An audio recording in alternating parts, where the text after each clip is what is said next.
ঈশ্বরকথা চ্যানেলে সকল শ্রোতাবৃন্দতে জানাই স্বাগত। শতরূপে সারদা স্বামী গম্ভীরানন্দ সর্বাধ্যক্ষ শ্রীরামকৃষ্ণ মঠ ও রামকৃষ্ণ মিশন, বেলুড় মঠ, হাওড়া। মাতৃ সমীপে ভূমিকা। বর্তমান মানব সমাজে পারিবারিক জীবনে ভীষণ অশান্তি জীবনকে দুঃসহ করে তুলেছে। পারিবারিক জীবনের সুখ শান্তি বিশেষভাবে নির্ভর করে মাতৃজাতির ওপর। বর্তমান জগতের মাতৃজাতিকে সেবার আদর্শ শিক্ষা দেবার জন্য গৃহস্থ জীবনে সুখ শান্তির প্রতিষ্ঠার জন্য শ্রী শ্রী মাতা ঠাকুরানীর আদর্শ জীবনের অভিব্যক্তি। ভারতে তথা দেশ বিদেশে তার মহতী জীবনের প্রভাব সুস্পষ্ট পরিলক্ষিত হচ্ছে। পবিত্রতম, মধুরতম, সুন্দরতম শব্দ হল মা। অভয়প্রদ, আশাপ্রদ, শান্তিপ্রদ রূপ মাতৃমূর্তি। বর্তমান পৃথিবীর অশান্ত মানব হৃদয়ে শান্তিবাড়ি সিঞ্চন করতে ভগবৎ করুণা মাতৃরূপে আবির্ভূতা হয়েছেন।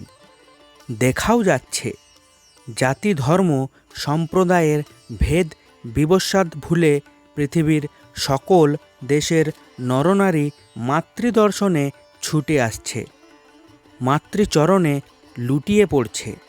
মা মা শব্দে আকাশ বাতাস প্রতিধ্বনিত হয়ে তুলছে, আর জগজ্জননী মায়ের সেই কথাগুলি আমাদের কানে অনুরণিত হচ্ছে।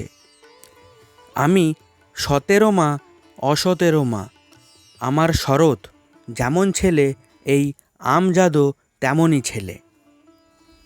প্রথমবার যখন মাকে দর্শন করতে উদ্বোধনে যাই তখন মা দেশে, তাই মাকে দর্শনের সৌভাগ্য সেবার আর হলো না। পূজানিয়া গোলাপ মা তখন সেখানে।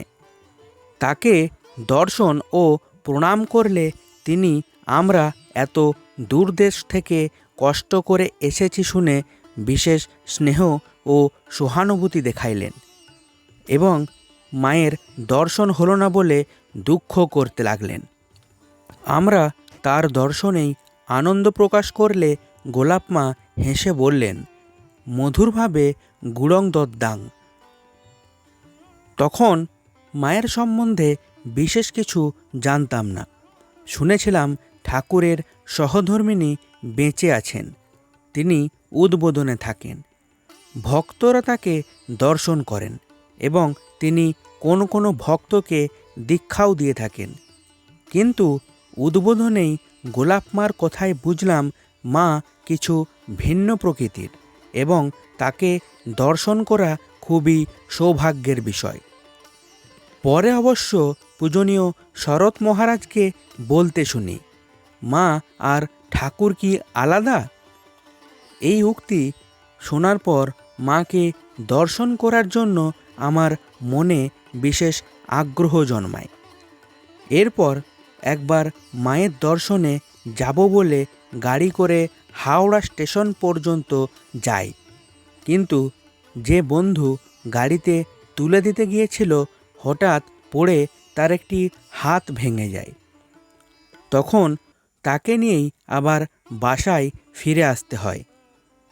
এর প্রায় 2 বছর পরে আমার জনৈক বন্ধু অর্থাৎ স্বামী জ্ঞানানন্দ, তিনি তখন নবাসন গ্রামে ছিলেন, পত্র লিখে জানান জয়রামবাটিতে গিয়ে মাকে দর্শন ও তার কৃপালাভের বিশেষ সুবিধা। ইতিমধ্যে আমার বিশেষ শুভানুধ্যায়ী 2 জন সুহৃদ মায়ের কৃপালাভ করেছেন, একজন উদ্বোধনে, অপরজন জয়রামবাটিতে। তাদের মুখে মায়ের কথা শুনলাম। একদিন স্বপ্নে মায়ের দর্শন হলো। আকস্মিকভাবে মায়ের 3খানি ফটোও পেলাম। তখন মায়ের ফটো পাওয়া খুবই দুষ্কর ব্যাপার ছিল। ঈশ্বরকথা চ্যানেলের পাঠ আপনাদের ভালো লাগলে লাইক, শেয়ার ও সাবস্ক্রাইব করবেন। ধন্যবাদ।